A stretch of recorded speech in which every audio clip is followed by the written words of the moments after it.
നമസ്കാരം. കഴിഞ്ഞ രണ്ട് ക്ലാസ്സുകളിൽ നമ്മൾ പാരലൽ പ്ലേറ്റ് കപ്പാസിറ്റർ എന്താണെന്നും series and parallel combination of capacitors എന്താണെന്നും ഡിസ്കസ് ചെയ്തു. ഇന്നും കാണാനുള്ളത് പാരലൽ പ്ലേറ്റ് കപ്പാസിറ്റർ തന്നെയാണ്. Energy stored in A parallel plate capacitor. For that, let us consider a parallel plate capacitor of capacitance C connected to a source of potential difference V.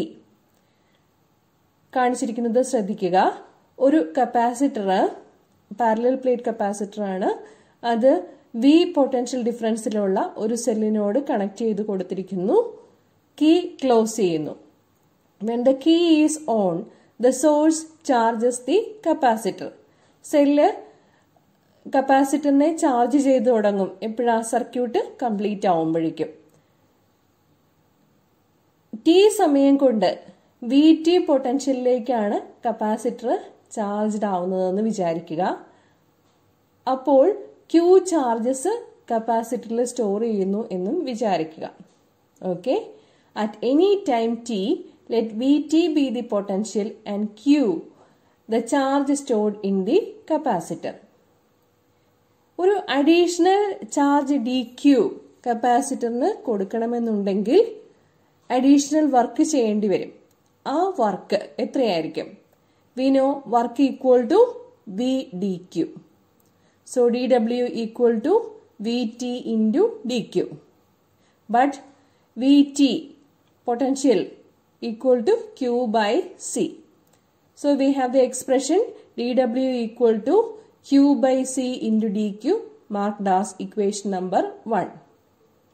നമ്മൾ കപ്പാസിറ്ററിനെ പൂർണ്ണമായിട്ടും charge ചെയ്യിക്കുമ്പോൾ അതിന് capital Q charge ആണ് കിട്ടുന്നതെന്ന് വിചാരിക്കുക. അതായത് ആദ്യം charge ഇല്ല. So charge is 0.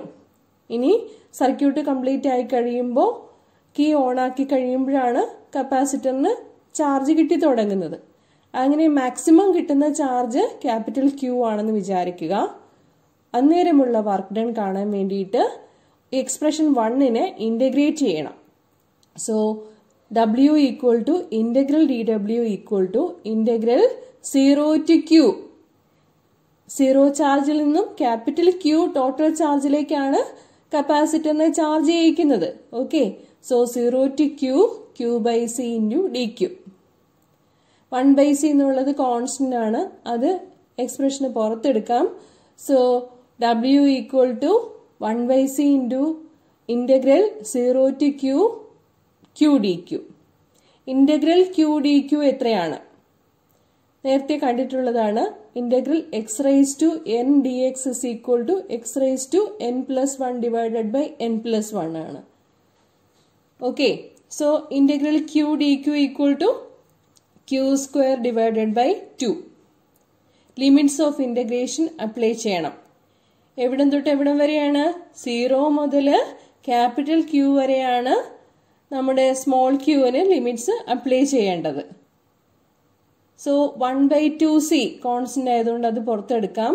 പിന്നെ വരുന്നത് 1 by 2c into upper limit കൊടുക്കുമ്പോൾ capital Q square minus lower limit 0 ആണ്. So the work done will be obtained as Q square divided by 2C. This work is stored as the electrostatic potential energy of the parallel plate capacitor. Okay, അപ്പോൾ കപ്പാസിറ്ററിനെ charge ചെയ്യിക്കാൻ വേണ്ടി വരുന്ന work done എന്ന് പറയുന്നത് electrostatic potential energy ആയിട്ടാണ് store ചെയ്ത് വെച്ചിരിക്കുക. So we have the expression for the electrostatic potential energy U stored in the fields between the parallel plate capacitor as U equal to Q square divided by 2C. ഇത് ക്യൂയുടെയും സിയുടെയും ടേംസിലുള്ള expression ആണ്. ഇനി നമുക്ക് Q equal to C V എന്നുള്ള expression അനുയോജ്യമായി മാറ്റി കൊടുത്തു കഴിഞ്ഞാൽ സിയുടെയും വിയുടെയും ടേംസിൽ energy electrostatic potential energy U will be obtained as half CV square. അത് തന്നെ ക്യൂവിന്റെയും വിയുടെയും ടേംസിൽ എങ്ങനെ കിട്ടും? ഹാഫ് ക്യൂ വി എന്ന് കിട്ടുന്നതായിരിക്കും. ഓക്കെ, ഇനി നമുക്ക് energy stored in A capacitor, അതിൽ നിന്നും എനർജി ഡെൻസിറ്റി എന്താണെന്ന് മനസ്സിലാക്കണം. എനർജി ഡെൻസിറ്റി എന്നാൽ എനർജി പെർ യൂണിറ്റ് വോളിയം ആണ്. So let us consider the expression U equal to half CV square. For a parallel plate capacitor, we have the expression for the capacitance C equal to epsilon 0 A by D. അവിടുത്തെ parallel പ്ലേറ്റുകളുടെ ഇടയ്ക്ക് air അല്ലെങ്കിൽ vacuum ആയിട്ടാണ് ഡൈഇലക്ട്രിക്കിനെ assume ചെയ്യുന്നത്. U equal to half C V സ്ക്വയറിൽ expression substitute ചെയ്ത് കൊടുക്കുമ്പോൾ എന്ത് കിട്ടും? ഹാഫ് സിക്ക് പകരം epsilon 0 A by D. V potential difference എന്ന് പറഞ്ഞാൽ ഇലക്ട്രിക് ഫീൽഡ് ഇൻറ്റു ഡിസ്റ്റൻസ് ആണ്.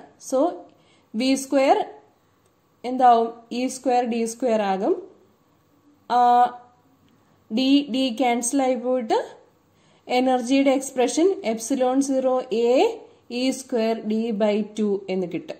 Okay, so we have another expression for the energy stored in a parallel plate capacitor, which is U equal to epsilon 0 A E square D divided by 2. ഇനി energy density കണ്ടുപിടിക്കാൻ വേണ്ടിയിട്ട് parallel plate കപ്പാസിറ്ററിന്റെ volume വെച്ച് divide ചെയ്യണം. A ആണ് area, D എന്നുള്ളതാണ് plate separation എന്നുള്ളതെങ്കിൽ volume എന്താകും? A into D, area into distance. So energy density will be energy divided by volume.